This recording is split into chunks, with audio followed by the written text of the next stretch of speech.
Olá pessoal, tudo bem com vocês? Meu nome é Eli Eber, sou professor de Química e eu estou aqui hoje para conversar com vocês a respeito de distribuição eletrônica utilizando o diagrama de Linus-Pauling. A expressão é complexa, mas eu espero que vocês consigam entender. Vamos lá? Apenas contextualizando, nós estamos conversando a respeito de organização atômica, mais especificamente como os elétrons estão organizados ao redor do átomo. E no modelo proposto inicialmente por Bohr, ele postulou que o elétron ele ocupava camadas específicas ao redor do átomo e cada uma dessas camadas possui uma quantidade determinada de energia. Essas camadas nós chamamos e ficaram conhecidas como camadas ou níveis K, L, M, N, N, O, P e Q. São 7 camadas ao todo. E reforçando mais uma vez, digo que cada uma delas, então, possui uma quantidade específica de energia. Acontece que nos anos de 20 e 30 aproximadamente, cientistas propuseram então que cada uma dessas camadas é formada por subcamadas ou subníveis de energia. Então nós temos a organização em camadas ou níveis e a organização em subníveis. Os elétrons, então, eles ocupam especificamente cada um desses subníveis, sendo que cada um deles comporta um número máximo de elétrons. Mas você pode me perguntar, professor, por que eu preciso saber disso? Qual é a importância de conhecer melhor a distribuição dos elétrons no átomo? Bom, como resposta, eu apresento para você 2 motivos. O primeiro deles é que entender a distribuição eletrônica nos ajuda a compreender melhor a estrutura da tabela periódica, como ela é organizada, por exemplo.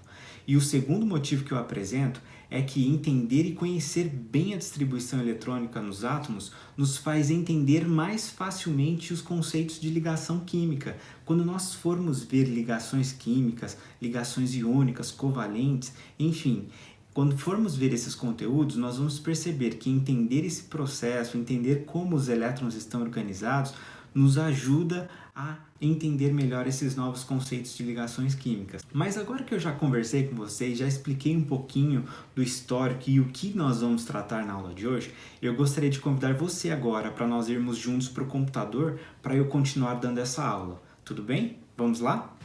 Vamos então continuar nossa videoaula? Nós estamos conversando sobre distribuição eletrônica utilizando o diagrama de Linus-Pauling. E esse daqui então é o diagrama de Linus-Pauling. É com ele que nós fazemos a nossa distribuição eletrônica. É ele que nos ajuda a entender como os elétrons estão organizados no átomo. Eu disse a vocês que inicialmente o modelo proposto, ele havia postulado, Bohr havia postulado a organização em camadas. E essas camadas são as camadas K, L, M, N, O, P e Q. E eu também comentei com vocês que em cada uma dessas camadas é possível acomodar o número máximo de elétrons, sendo que, olhem só, na camada K, o número máximo de elétrons que nós conseguimos colocar é 2. Na camada L, o número máximo de elétrons que nós conseguimos comportar é 8. Na M, 18. Na N, 32. 32 também na camada O. Na camada P, 18. E na camada Q, 8 elétrons. Tudo bem? Mas eu também disse para vocês que posteriormente nós entendemos e nós construímos o conhecimento e vimos que os elétrons nos átomos eles estão organizados em subníveis. E esses subníveis então são conhecidos como subníveis S, P, D, F. Eles estão aqui, S, P, D, F. Tudo bem? E o que acontece? Acontece que no subnível S é possível unicamente acomodar 2 elétrons. Se vocês olharem aqui na vertical, vocês vão identificar que esse subnível S, em todos eles, nós conseguimos comportar apenas 2 elétrons. Agora, olhem só vocês. No subnível P, eu consigo comportar 6 elétrons. No subnível D, 10 elétrons e no subnível F, 14 elétrons. E de forma linear, nós escrevemos assim: 1s2, 2s2, 2p6, 3s2. Eu coloquei setas aqui que indicam a direção que nós devemos seguir para proceder com a distribuição dos elétrons. 1s2, 2s2, 2p6, 3s2 e assim sucessivamente. Vamos fazer uma legenda do que significam do que significa, né, cada um desses números e dessa letra que compõe. Começando pelo número 2, esse número 2 indica o nível de energia ou camada, que esse S ele indica o subnível de energia. Enquanto que esse 2 indica a quantidade de elétrons que eu posso ter, é a quantidade máxima. Mas agora, tem uma pergunta fundamental para que a gente consiga dar sequência na aula. Como que é possível identificar quantos elétrons cada elemento possui? Vamos então esclarecer como nós conseguimos identificar quantos elétrons cada elemento possui. A resposta para isso é: nós devemos olhar na tabela periódica. A tabela periódica tem essa informação para a gente. Eu vou indicar então na parte superior o número atômico, aqui, e aqui embaixo o número de massa. Um outro comentário é importante: nós estamos considerando apenas elementos que estão no estado fundamental. O que isso significa? Isso significa que eles não são cátions nem ânions, eles não possuem carga. Então vamos lá, olhando para esse elemento químico aqui, o carbono, nós identificamos que ele tem a sua massa sendo 12 e o seu número atômico sendo 6. O número atômico ele está indicado aqui e ele é representado pela letra Z. E o número de massa ele está indicado aqui como sendo 12 e ele é representado pela letra A. Nós sabemos essa relação aqui. Massa é igual ao número atômico ou o número de prótons mais o número de nêutrons. O que isso significa? Isso significa que nós temos a mesma quantidade de prótons e elétrons. Isso é super importante, porque é isso que vai nos ajudar a identificar o número de elétrons de cada um dos elementos.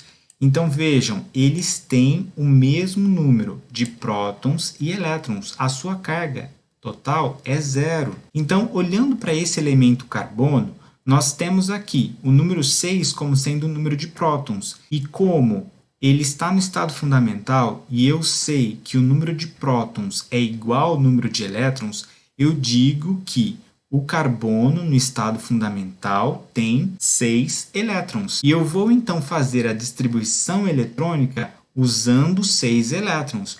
Vamos ver um outro exemplo? Olha só, o flúor possui então uma massa de 19, um número atômico de 9, nêutrons ele tem 10 e ele tem 9 elétrons. E é essa informação que eu vou utilizar para fazer a distribuição eletrônica. Então ele vai ficar 1s2, 2s2 e 2p5.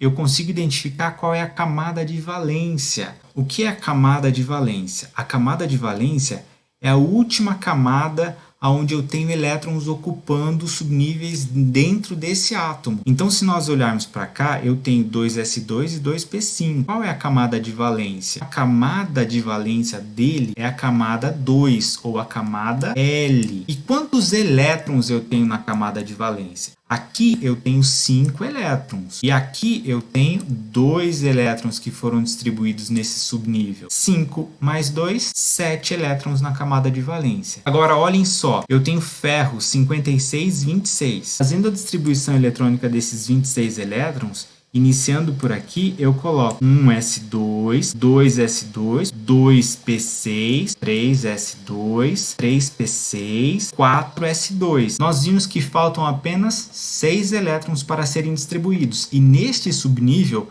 eu consigo colocar até 10 elétrons. Mas neste caso, então, nós vamos colocar apenas 6 elétrons. De forma linear, essa é a distribuição eletrônica do ferro. Tudo bem? A camada de valência do átomo de ferro é essa daqui, 4s2. Quantos elétrons eu tenho na camada de valência? 2 elétrons que eu tenho na camada de valência. Vamos então fazer um resumo do que nós vimos nessa videoaula?